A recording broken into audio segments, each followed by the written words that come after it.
Hello, Lisa. Welcome to the Metal Mixtape here in Ashland, Oregon. How are you doing tonight? I'm doing all right, man. How about yourself? We're doing fantastic. I'm hanging out here with my co-host Josh. I got my girlfriend here with my 13-day-old baby hanging out. Oh, that baby is so cute. You know, my baby set a record last week. He was 8 days old and was on the radio. That's so your baby is 13 days. When your baby was born on the 1st? Oh no. Oh, what is it? Oh, 15. No, the 29th. Sorry. The 29th. Wow. Yes. Well, congratulations. No, I appreciate it. So, Lisa, I'm happy I get to talk to you. I don't know, we don't know each other all that well, but I was looking up like your history and it looks like you've been doing music for a long time. You have all these awesome awards, and I kind of just want to talk to you and just hang out and just kind of get to know each other. Right on, man. Thank you for this opportunity. Yeah, I've been playing blues for a long time. I've got many self-released recordings, so I've made a lot of full-length albums. I've done a lot of touring and traveling and playing. But I grew up in a mosh pit, basically. So I grew up with metal. And it was just a couple of years ago I started becoming inspired to write metal. And I thought it was just going to be a vanity project for fun, that I'd record at home. And pretty soon I had like 12 tracks. I thought this is a record, and I think people are going to want to hear it. So I played most of the guitars and all the bass and did all the vocals, and I hired drummers. I hired a friend of mine, Larry London, from the Salem area. He's a drum instructor. He did most of the drums, but I also got Vinny Appice to do a track, and I got ex-Glacier guitar player Mehdi Farjami to play some solos on a couple of tunes. And White Crone was born. That is freaking amazing. So how do you I just want to ask, like, how do you do that transition from blues to like hard rock and roll and metal? Because like I know those are like two completely different emotions. Was it like you just had like all this like pent up like metal inside of you that because like to drop 12 tracks, like I think that's just pretty incredible, like especially coming from like a blues background. But well, you know what I always say is like the hard rock, it came from the blues. We just added like some distortion. That's right. It was actually a guitar player named Pat Hare who first started using a lot of distortion in the guitar. And I don't know, man. A lot of it to me is the same emotion. Like if I hear Muddy Waters singing about, I'm smoking TNT, I'm drinking dynamite. That gives me the same feeling. Yeah, no, that's I can dig it. I can dig that. Yeah, and no, that's amazing because I know we're definitely gonna play some White Crone later, and so you played all the guitars, all the bass, and all the vocals. I mean, it sounds like you're. It looks, what? It's like you're inspiring me right now because I just no, I love hearing that, and like when you do that, you have like a lot of like full control and like the creativeness in it, and very. Yeah, and I think that's beautiful because like you get to exactly put out your vision, and so you said you just starting into metal, like hard rock, just a couple years ago. I grew up a metalhead, so I've always been an unrepentant metalhead. So I'll go to blues gigs, and I'll have a bag, my clothes and stuff in a Slayer bag, and people will go, "Where did you get that bag?" And I'll be like, at a Slayer concert. Yeah. So, I never stopped being a metalhead, even though I work as a blues musician. Of course, I love blues music too. I love all kinds of music, but I grew up playing along with my Iron Maiden records, singing along, playing along with those first 5 Iron Maiden records, and I just ate them up. I loved Merciful Fate. I loved Manowar. I love Black Sabbath. Hey, 50 years. Hey, man.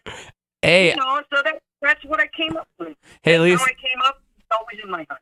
So, Lisa, I gotta ask, can you tell us like your first ever heavy metal story? Like maybe when you were way younger, the first time you ever embarked on like this music that would take you on this journey. I would love to hear it. Well, I think I was years old. I was like 12 years old, and somebody gave me the record Iron Maiden Killing. And I was already playing bass at that time, but I was playing like, Machine Head and, Cream, stuff like that. Iron Maiden Killers, man, that album turned me around. But when I was 15 years old, I joined a band called Dead Conspiracy. And we played like 4 gigs. They went on to do bigger and better things. We played 4 gigs at this really, like, this toilet bar called the Satyricon. It was a total dive, but it was a cool hang, too. We played like 4 gigs. And our first gig, we opened for a band called Slam from Sweden. And we only made $13. So they paid us $13. We're all a bunch of teenagers. We had to ask my cousin for change for $1 so we could split the money evenly. That is so freaking cool. And you know what? I love hearing stories from like a little back then, just because like back in the day before like the internet and like technology where like you could really like know a band immediately. I remember like my friend would tell me that like bands would play certain gigs and you wouldn't know how a band looked like or anything until you actually went to a gig. And a lot of these gigs would like just fill up themselves, where like nowadays it's like you're pulling teeth to fill a venue. Yeah. Well, back then we would make flyers with a pen and a piece of paper, and we would use like a Sharpie kind of pen and draw up a flyer, and then we go down to the print shop and print them up and pass them out, at other shows. So it was total do-it-yourself back then. And when we had a mailing list, you actually had a mailing list. It was literally a mailing list. You mail people, so you fold up stuff and put it in an envelope. You fold up a flyer, you put a stamp on it, and you mail it to people. So that's amazing. Needless to say, I'm old and I'm pale, and that's where I came up with the name White Crone. I think you're one of the coolest people we've ever talked to on the Metal Mixtape. Hell yeah, I'm having a ball with this interview here. So thank you so much. So I love your heavy metal background when you first started. So how did blues take a lead in your life? Well, I've been a working musician since I was 19 years old. So I was working in bars. I've played every kind of music: top 40, country, reggae, Irish music, everything. And when I moved back to Portland, I lived in Seattle and played in rock bands in the 90s. And when I moved back to Portland in the late 90s, Portland is a heavy blues town. And so I started getting gigs working with people like Paul DeLay and Sonny Hess. And I just did a gig with her. And so, I needed to learn some blues. But what was cool is early on, I had learned before I got into metal, I was playing like Led Zeppelin and Cream and stuff like that. And I was like, wait a minute, I know these scales. I know this, because all that stuff is so bluesy. And Black Sabbath, man, Geezer Butler, those bass lines are so blues influenced. It was like I fell right into it, and I felt totally comfortable playing. So did you go to school for music? I did go. I did take some classes at a community college. But that just really helped me name the things that I'd already been doing. Yeah. No, because that sounds. I'm not self-taught, man. I just listened to records and played along with records I played on. Like I said, I played along with my Merciful Fate records, my Iron Maiden records, and Manowar and Rush and all that stuff. And that's how I learned how to play. So just listening, like you've been able to branch out to all these genres. Were you mostly like by ear, or can you read music pretty well? Mostly by ear, and I can't read music very well, but I can decode it. I think that's freaking amazing, because like having an ear for it is like so special. Yeah. And especially like just being able to hear a song and being able to jump right in. Like I think like when you have an ear, you could like you could have your guitar or bass tuned completely different and go into like a different tuning and just jump right in. Well, it is important though. Yes. To know theory. I do know, music theory fairly well. And that evolved over time, and that comes from just working with other musicians. And I can read a lead chart, and I understand the modes and things like that. So that really makes a difference, because it's like when you're writing metal, you know, knowing things like what a half diminished scale is and stuff, that's your friend. The half diminished scale is your friend. So just learning stuff like that makes a big difference in your ability to execute what you're hearing in your head. You know what? I'm literally gonna go home and just do music theory now because of this interview.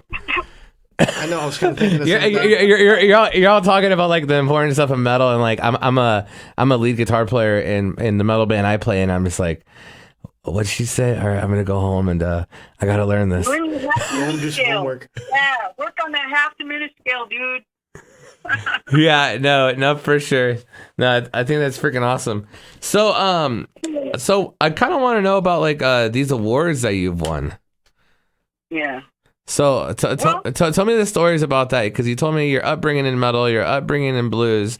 So what projects were you playing in when you acquired those awards? And yeah, just I want to pick your brain. It's my own band. You know, I'm basically a solo artist, so Lisa Mann, working with my own band and putting out my own CDs. And I was really blessed. There's an organization called the Blues Foundation, and they put on these awards every year. And it's an international award. And they hold these awards in Memphis, Tennessee every year, called the Blues Music Awards. And I was just surprised in I think it was 2015 and 16 when I was nominated. And, you know, like I was nominated with some real heavy hitters, you know, in the scene. And I was surprised when I was nominated, and when I got there and they called my name and I went up there and got the award, I was like totally blindsided and honored. It was really kind of surreal, actually. So, and then they gave it to me again the next year in a row. So I was, you know, I'm really grateful to the Blues Foundation. You know, it's important to have organizations. People are really down on the Grammys and stuff, but I am a member of the Recording Academy, and they, you know, they have a lot of programs that help support working musicians and help us, you know. Like, I don't have a day job.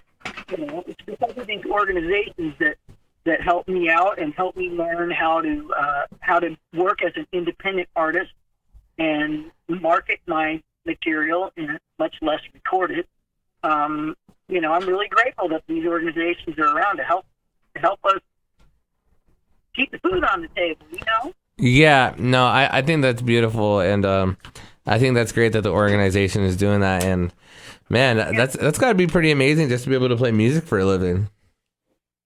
It is, you know, and it's kind of frustrating right now because it's like, you know, with the internet, it's almost like a data entry job. I do a lot more like punching over the internet and typing in like ISRC codes and stuff than I do actually playing music. You know, and I'm an independent artist, and I'm self-managing, and so, you know, I when it comes to whatever release I'm putting out, whether this is White Crone, The Poisoner, or my Lisa Mann Blues CD, you know, I have to do the marketing, I do the booking, I do all that stuff. That's incredible. So I honestly, for just like kind of from experience, from like having to do like the whole, you know, the writing, the managing, the promoting, what do you do to like to relax and just do you ever like take some time off just to like, because I know from experience and like from seeing other musicians, you know, like I know it's what we'd love to do, but what do you do in your off time to relax? In a way, there is no time off because you're always kind of on call. And it's like, if you are away from Wi-Fi, you know, I did this blues cruise last month, and, you know, things pile up. So you have to respond to the emails that come in. You have to be ready to respond. But having said that, my husband, Alan, he's a traveling musician. He's a bass player too, oddly enough. And when he's home, I try to spend time with my hubby. And like one thing we do, we just hang out and we watch, TV shows, like we've been watching the cars. We're both like total trekkers, man. We're into Star Trek. So if I want to relax, I just chill out, make some tea, cozy up on the couch, and watch some Star Trek. I can dig it.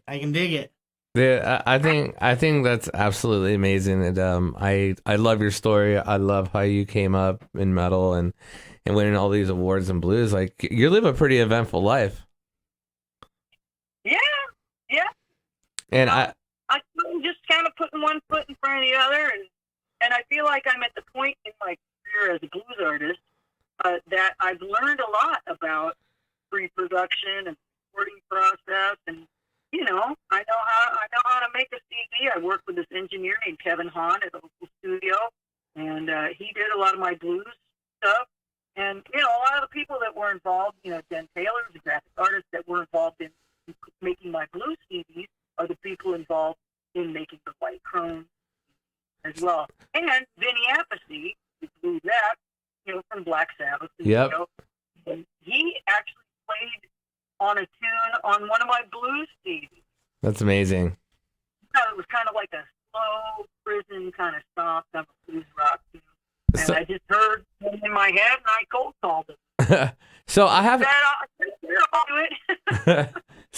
So now I gotta ask. We have maybe like 10 minutes left.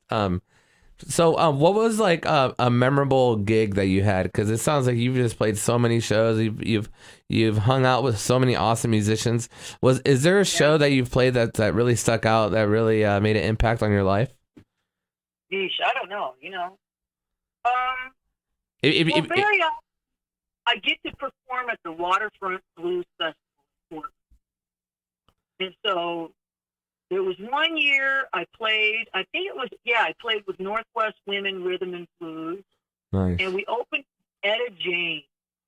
So it was really cool because it's like her people were there, and her son is a killer drummer, man, and a lot of her musicians and stuff were watching us and enjoying us play. And so, that's always really cool when you get to play on a real big stage like that. It's a lot of fun. And one of my favorite things is a couple years in a row, there's a guitar player named Dudley Ross who put tours together for me in the UK. So I've been able to do some touring in the UK. And one place I got to play was I think it's called the Half Moon in Putney, and the Who played there, and the Beatles played there. Wow! And it's someplace where the Who played. It's like, oh that was really cool.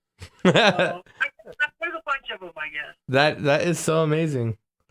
I feel like I could listen to your stories all night. I got worse stories, but the censors won't like hearing them. So. Yeah, no. Maybe another time. I think this is why I need to start a podcast. I can hear these hardcore stories. All these amazing stories. So I had a wonderful time interviewing you, Lisa. You have such great background, and I hope to see you soon at a show. Do you have any upcoming shows coming up? Well, here's the thing. White Crone is a recording project. It's Okay. not a band. Okay. Because I played this thing on there, and it's kind of hard to have a band. However, just last year, there's a band called Splintered Throne. Yep. They've been around for a while. I've been a fan for a long time, and I went to a show. They opened for Flotsam and Jetsam, and of course, there I am. I'm in my late 40s in the mosh pit, of course, because I'm crazy. So, they announced that their singer was leaving. So my friend was with me going, hey, you should talk to him. So I've joined forces with Splintered Throne, and right now the band is kind of on hiatus. We're regrouping so that we can work on a new CD. And with that outfit, you'll be singing live. That is freaking awesome. I know I'm going to be following you on social media, so I know as soon as all of you are ready, I'm going to go out there and rock a show, and I'm going to put myself on a Splintered Throne shirt. Yeah. Yeah, because I've been friends with Jason for a minute now, so and I've been wanting to see you, so it's gonna be it's gonna be freaking awesome. So for any listeners right now, we're talking to Lisa Mann, amazing recording artist. If anybody wants to listen to your music, where can they find you? Well, right now, the CD has yet to be released. It will be released on the 22nd in digital formats. You can find it like Apple Music, iTunes. You can find it also at whitecrone.bandcamp.com. And you can pre-order it through Music Millennium, which is a store based in Portland, but they do mail order. So you can mail order a CD from Music Millennium. And I'm also going to be having at Music Millennium in Portland at 5 o'clock on Sunday, February 23rd. We're going to have a CD release event. Of course, there's not going to be a band performing. We're going to be playing tracks from the CD, and I might be singing along with some tracks and discussing how the CD was made and selling some CDs, and maybe some T-shirts and patches and stuff like that. So come on down to Music Millennium if you're in the Portland area on Sunday the 24th. Sweet. Thank you so much, Lisa, for being on the Metal Mixtape. And for anybody just tuning in, we will be uploading the interview tomorrow afternoon on the Metal Mixtape Facebook page. And it was such a pleasure talking with you, Lisa. It was amazing. Thank you so much, Lisa. Thank you both so very much, and congratulations on your bundle of joy. Thank you so much. You have a wonderful night, Lisa, and thank you for being on the Metal Mixtape. All right, take it easy. And that was Lisa Mann. Man, that was an exciting ass interview. Yeah, no, honestly, wow.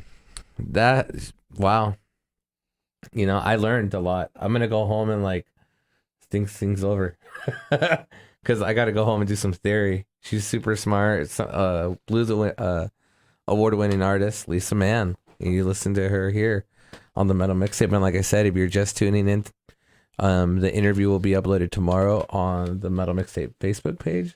So you could tune in. And you're listening right now to the Metal Mixtape on KSKQ 89.5 Ashland, Oregon, 94.1 Medford, Oregon, and streaming online on kskq.org. And we're going to play some music. What do we got, Josh? It's your turn. Is it my turn? Why don't you go ahead and throw in track